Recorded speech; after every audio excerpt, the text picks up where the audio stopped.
ক্ষণমেহ সজ্জন সংকল্প একা ভবত ভবান্নবতরণে নৌকা।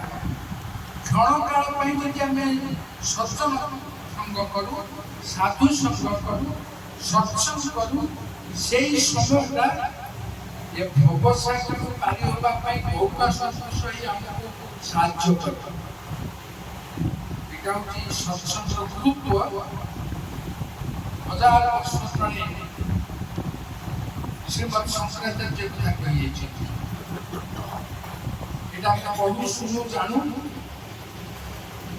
ବର୍ଷା ହେଉଛି, କଷ୍ଟ ହେଉଛି, ସୁବିଧା ନାହିଁ, ଯାଇ ହେଉନି, ଓଦା ହେଇକି ବାଟରେ ଏସବୁ ସେ ବୋଲଟା ସେ ଆସୁଛି।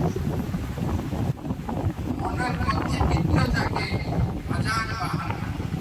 ହଜାର ବାହାନା ଆମର ଜାଗୁଛି, ଆମେ ଏଠି କେମିତି ଆସିଛୁ।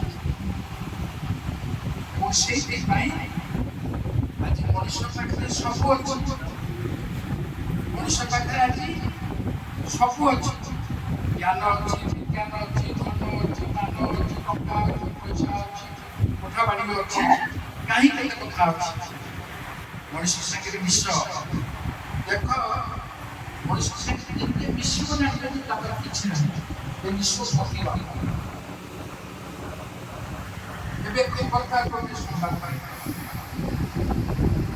ସେ କଥା କହିବ।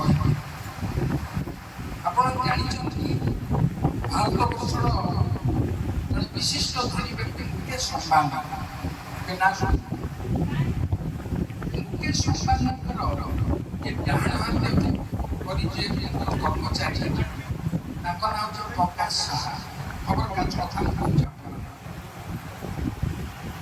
ତାଙ୍କର ଜଣେ ବିଶିଷ୍ଟ କର୍ମଚାରୀ ଡାହାଣ ହାତ ସଦୃଶ ରହିଛି, ତାଙ୍କୁ ସବୁବେଳେ ପରାମର୍ଶ ଦିଅନ୍ତି ବ୍ୟବସାୟ ଇତ୍ୟାଦି। ସେ ପ୍ରକାଶ ସାହା ତାଙ୍କର ଦରମା ପ୍ୟାକେଜ ହେଉଛି 75 କୋଟି ଟଙ୍କା। ଦରମା ପାଆନ୍ତି 75 କୋଟି ଟଙ୍କା ପ୍ୟାକେଜ।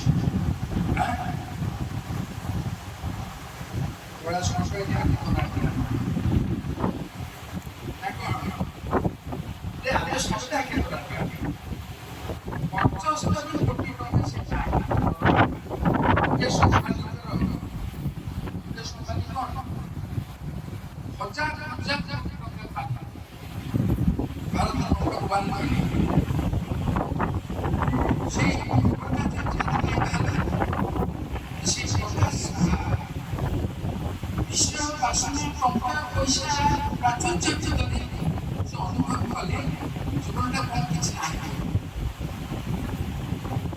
ଆମ ସମସ୍ତଙ୍କ ଧାରଣା ଟଙ୍କା ପ୍ରଚୁର କଲେ ଏଠି